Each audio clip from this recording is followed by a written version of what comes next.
अस्सलाम वालेकुम, मैं हूं आपका ट्यूटर शामिर अंसर और आज के स्टूडियो में हम मैलॉक फंक्शन को डिस्कस करेंगे और साथ में हम ये सीखेंगे कि मैलॉक फंक्शन से आप डायनामिक मेमोरी कैसे एलोकेट कर सकते हैं।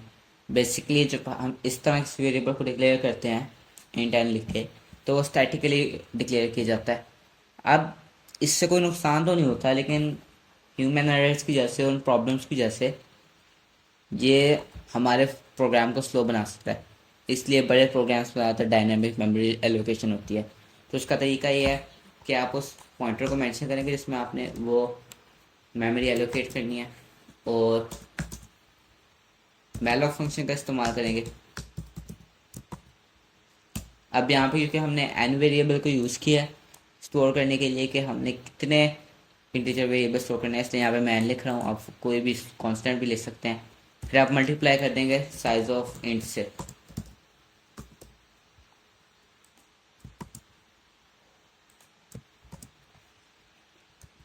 इसका मकसद सिर्फ ये है साइज ऑफ इंट का कि अगर किसी के कंपाइलर में इंट का साइज डिफरेंट है तो उसके कंपाइलर में भी ये प्रोग्राम हमारा चल जाएगा और इनकम्पैटिबल नहीं होगा।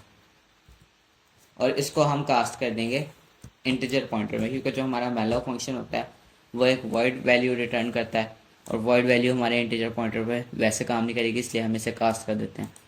हम इस प्रोग्राम को रन करके चेक कर लेते हैं तो हमारा कोई एरर नहीं आता। उसके बाद इसके अंदर हम डाटा जिस तरह हम अरेस में इनपुट आउटपुट करते हैं बिल्कुल उसी तरह इनपुट आउटपुट कर सकते हैं। हम यहाँ पे लूप का इस्तेमाल कर लेते हैं।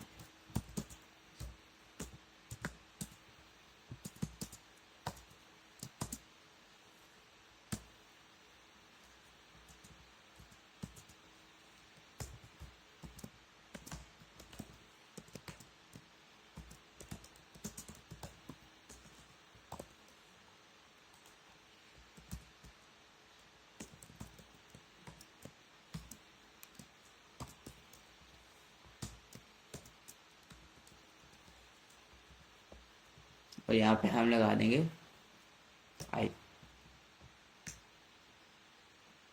और साथ ही हम एक आउटपुट के लिए बना लेते हैं।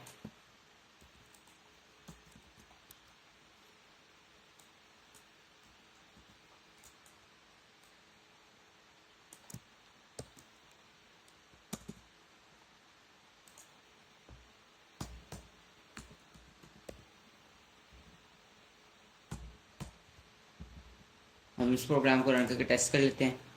तो सबसे पहले हमसे पूछेगा कि आपने कितने वेरिएबल स्टोर करने हैं। हम कह देते हैं कि हमने 5 स्टोर करने हैं। फिर ये वैल्यूज़ पूछेगा बारी बारी करके, जैसे 64, 50, 645, 52, 89, 54। फिर सबको प्रिंट कर देगा। इस तरह हमने डायनामिक मेमोरी एलोकेट की इस पॉइंटर को, और उस मेमोरी को हमने यूज़ किया डाटा इनपुट आउटपुट करने के लिए, डाटा स्टोर करने के लिए, और आप उस डाटा को प्रोसेस करने के लिए भी यूज़ कर सकते हैं जिस तरह हम नॉर्मल एरेज से करते हैं। तो आज के लिए इतना काफ़ी था। मिलते हैं अगली वीडियो में। अल्लाह हाफिज़।